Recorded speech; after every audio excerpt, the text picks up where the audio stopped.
Hi friends, ಎಲ್ರಿಗೂ ನಮಸ್ಕಾರ. ಇನ್ನೂ ನಮ್ಮ ಚಾನಲ್ನ ಸಬ್ಸ್ಕ್ರೈಬ್ ಮಾಡ್ಕೊಂಡಿಲ್ಲ ಅಂದರೆ ಸಬ್ಸ್ಕ್ರೈಬ್ ಮಾಡ್ಕೊಳ್ಳಿ.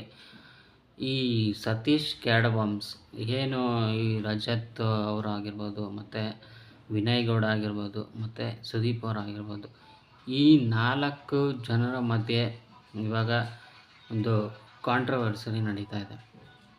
ಅದಕ್ಕೆ ಮೇನು ಕಾರಣ ಏನಪ್ಪ ಅಂದರೆ ನಿಮಗೆ ಈ ವಿಡಿಯೋದಲ್ಲಿ ನಾನು ಕ್ಲಾರಿಟಿ ಕೊಡ್ತಾ ಹೋಗ್ತೀನಿ. ಏನಕ್ಕೆ ಎಲ್ಲಿಂದ ಸ್ಟಾರ್ಟ್ ಆಯಿತು ಅಂತ. ಈಗ ಸತೀಶ್ ಕ್ಯಾಡಮಾಮ್ ಅವರು ಬಂದ್ಬಿಟ್ಟು ಡಾಗ್ ಬ್ರೀಡಿಂಗ್ ಮಾಡೋರು. ಈ ಬೆಂಗಳೂರಲ್ಲಿ ಕಾಸ್ಟ್ಲಿ ನಾಯಿಗಳನ್ನ ತೊಗೊಂಬಂದ್ಬಿಟ್ಟು ಡಾಗ್ ಬ್ರೀಡಿಂಗ್ ಮಾಡ್ತಿದ್ರು ಅಂತೇಳ್ಬಿಟ್ಟು ಆವಾಗಲೇ ಒಂದು 10 ವರ್ಷದಿಂದನೇ ಅವ್ರದ್ದೊಂದು ಹಳೆ ವಿಡಿಯೋಗಳು ವೈರಲ್ ಆಗಿತ್ತು. ಇದು ನಡೆದಾದ್ಮೇಲೆ ಅಷ್ಟು ಎಲ್ಲೂ ಅವರು ಮೀಡಿಯಾದಲ್ಲಿ ಅಷ್ಟು ಫೇಮಸ್ ಆಗಿರಲಿಲ್ಲ. ಈ ಒಂದು ಸಲ ಏನಾಯಿತು, ಈ ರೀಸೆಂಟಾಗಿ ಕಳೆದ ವರ್ಷಗಳಲ್ಲಿ ಒಂದು ತುಂಬ ಕಾಸ್ಟ್ಲಿ ನಾಯಿನ ತೊಗೊಂಬಂದ್ಬಿಟ್ಟು ಮೀಡಿಯಾದಲ್ಲಿ ತೋರಿಸಿರ್ತಾರೆ. ಇಷ್ಟು ಕೋಟಿ ಬೆಲೆ ಬಾಳುತ್ತೆ ಈ ನಾಯಿ ಅಂತ. ಅದು ತುಂಬ ವೈರಲ್ ಆಗಿರುತ್ತೆ. ಎಷ್ಟೋ ಜನ ಅವರಿಗೆ ಫ್ಯಾನ್ಸ್ ಕೂಡ ಸ್ಟಾರ್ಟ್ ಆಗ್ತಾರೆ. ಇದಾದಮೇಲೆ ಮತ್ತೆ ಸ್ವಲ್ಪ ದಿನ ಆದಮೇಲೆ ಇದು ಅಷ್ಟು ಬೆಲೆ ಉಳಿದಲ್ಲ, ಸುಮ್ಮನೆ ಹೇಳ್ತಾ ಇದ್ದಾರೆ, ಸುಳ್ಳು ಹೇಳ್ತಾ ಇದ್ದಾರೆ ಅಂತ ಹೇಳ್ಬಿಟ್ಟು ಮತ್ತೆ ಅದೇ ವಿಷಯಕ್ಕೆ ಅವರು ಸತೀಶ್ ಕ್ಯಾಡಮಾಮ್ಸ್ ಅವರು ವೈರಲ್ ಆಗ್ತಾರೆ.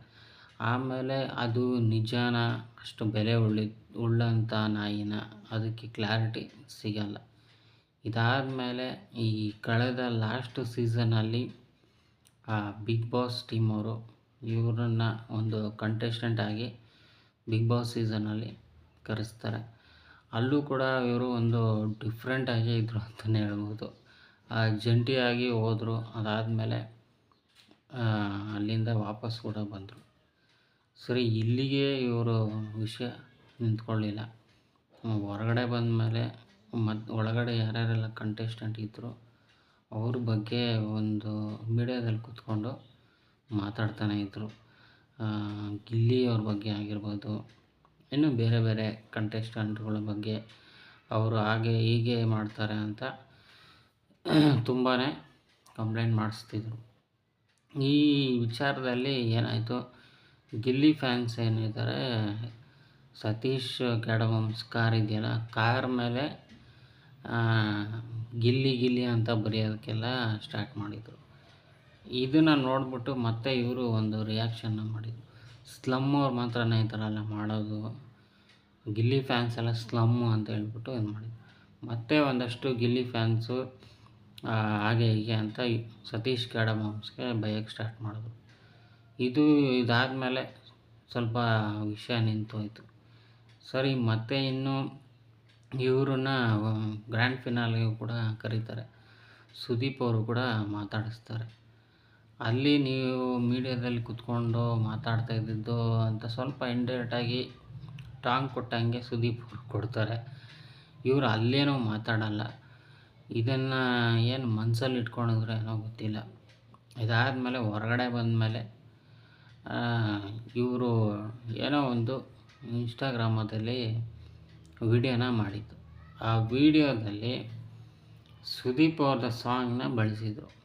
ಇದು ಅವರು ಏನು ಹೇಳ್ತಾ ಇದ್ದಾರೆ, ನನಗೆ ಇದು ಹಾಡು ಅವ್ರದ್ದಂತ ಗೊತ್ತಿಲ್ಲ, ಇದು ಅಲ್ಲಿಗೂ ಇದಕ್ಕೂ ಮ್ಯಾಚ್ ಆಗುತ್ತೆ ಅಂತ ನನಗೆ ಗೊತ್ತಿಲ್ಲ, ಏನೋ ಹಾಕ್ಬಿಟ್ಟಿದ್ದೀನಿ ಅಂತ ಹೇಳಿದರು. ನಾನೇನು ಅವ್ರ ಬಗ್ಗೆ ತಪ್ಪು ಮಾತಾಡಿಲ್ಲ ಅಂತ ಹೇಳಿದರು. ಅದು ಬಿಟ್ಟರೆ ನಾನೇನು ಸುದೀಪ್ ವಿರುದ್ಧ ಆಗಲಿ ಆ ಥರ ಏನು ಮಾತಾಡಿಲ್ಲ ಅಂತಲೂ ಕ್ಲಾರಿಟಿ ಕೊಟ್ಟಿದ್ದಾರೆ. ಆದರೆ ಇಲ್ಲಿ ಈಗ ಈ ರಜತ್ ಬುಜ್ಜಿ ಮತ್ತು ವಿನಯ್ ಗೌಡ ಅವರು ಇವರಿಬ್ಬರು ಬಿಗ್ ಬಾಸ್ ಕಂಟೆಸ್ಟೆಂಟ್ ಆಗಿ ಹೋಗಿ ಒಂದು ಒಳ್ಳೆ ರೀತಿಯಲ್ಲಿ ಆಟ ಆಡಿದ್ರು. ಒಂದು ಜನಗಳಿಗೂ ರೀಚ್ ಆಗೋ ಥರ ಆಲ್ಮೋಸ್ಟ್ ಫೈನಲ್ಗಳಿಗೆಲ್ಲ ಹೋಗ್ಬಿಟ್ಟು ಹೊರಗಡೆ ಬಂದರು. ಇವರು ಬಂದಮೇಲೆ ಸುದೀಪ್ ಅವರು ಇದ್ದಾರಲ್ಲ, ಅವ್ರಿಗೆ ತುಂಬ ಹತ್ತಿರ ಆದರು ಅಂತಲೇ ಹೇಳ್ಬೋದು. ನೀವು ನೋಡಿರ್ಬೋದು, ಎಲ್ಲೇ ಯಾವುದೇ ಫಂಕ್ಷನ್ಗಳಲ್ಲಿ ಸುದೀಪ್ ಅವ್ರ ಜೊತೆ ಅವ್ರು ಕಾಣಿಸ್ಕೊತಾರೆ. ಮತ್ತು ನಮ್ಮ ಬಾಸ್ ಅಂತಲೇ ಅವರು ಹೇಳ್ಕೊಂಡು ಬರ್ತಾರೆ. ಈಗ ಈ ರಜತ್ ಬುಜ್ಜಿ ಅವರು ಏನು ಮಾಡಿದ್ರು, ಸತೀಶ್ ಕ್ಯಾಡಮಾಮ್ಸ್ಗೆ ವಾರ್ನಿಂಗ್ನ ಕೊಟ್ಟಿದ್ದಾರೆ. ಏನಕ್ಕೆ ಹಾಡು ಬಳಸಿದ್ರಿ, ಅವ್ರ ಬಗ್ಗೆ ನಿಮಗೆ ಗೊತ್ತಾ, ಏನಕ್ಕೆ ಎಲ್ಲ ಮಾಡಬಾರ್ದು ಅಂತ.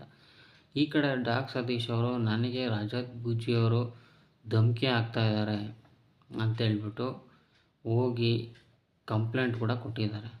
ಇದಕ್ಕೂ ಮುಂಚೆನೇ ಇವರು ಈ ಸತೀಶ್ ಕ್ಯಾಡಮಾಮ್ ಇದ್ದಾರಲ್ಲ, ಸುಮಾರು ಜನಗಳು ಇವ್ರ ಬಗ್ಗೆ ವಿಡಿಯೋ ಮಾಡಿ ಹಾಕಿದಾಗ, ಕೆಟ್ಟದಾಗಿ ಟ್ರೋಲ್ ಮಾಡಿದಾಗ ಅಲ್ಲೂ ಕೂಡ ಅವರು ಕಂಪ್ಲೇಂಟ್ನ ಕೊಟ್ಟಿದ್ದರು.